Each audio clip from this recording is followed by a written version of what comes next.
તો સ્વાગત છે તમારા નવા વિડીયોમાં। આજે આપણે આવી ગયા છીએ મોરબીના ફેમસ મંદિર ખોડલધામ માટેલમાં। તો અત્યારે તો આપણે હજી પહોંચીએ જ છીએ, તો હવે આપણે જઈએ પહેલાં દર્શન કરવા। તો પહેલાં દર્શન કરીએ, તો ચાલો।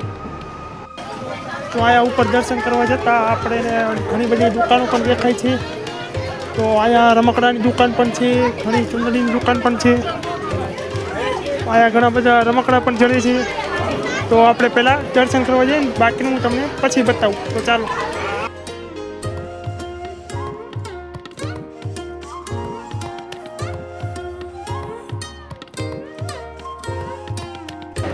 પહેલાં આપણે અહીંયા ચંપલ ઉતારી લઈએ, પછી આપણે જઈએ અંદર।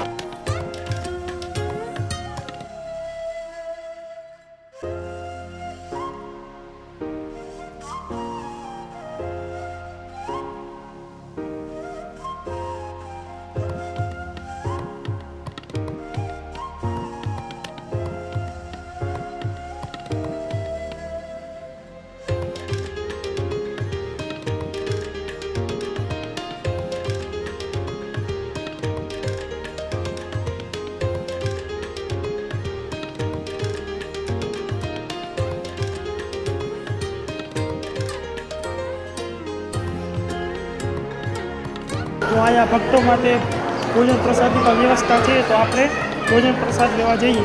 તો ચાલો। તો હવે આપણે માતાજીના દર્શન અને ભોજન બંને કરી લીધું છે। હવે આપણે આવીએ છીએ માતાજીના વાહનની મગરની મૂર્તિ જોવા। તો ચાલો।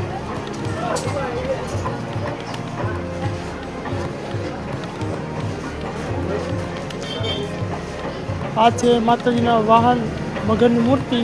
આમાં એવું માનવામાં આવે છે કે આ મગર અહીંયા તળાવમાં રહે છે। તો આ મૂર્તિ જો, તો આપણે અંદરથી દર્શન કરીને બહાર આવી ગયા છીએ, અને પાછળ એક મોટું તળાવ પણ હતું। તો આપણે એ તળાવ જોવા આવીએ છીએ। તો જુઓ,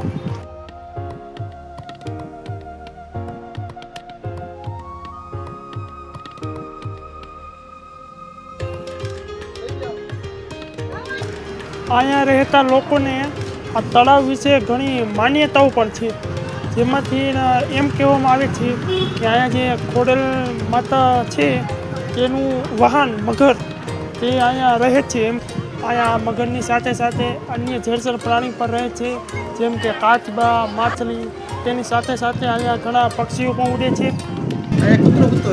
પહેલાં પણ કૂતરું જળચર પ્રાણી બનવું આવે આખા।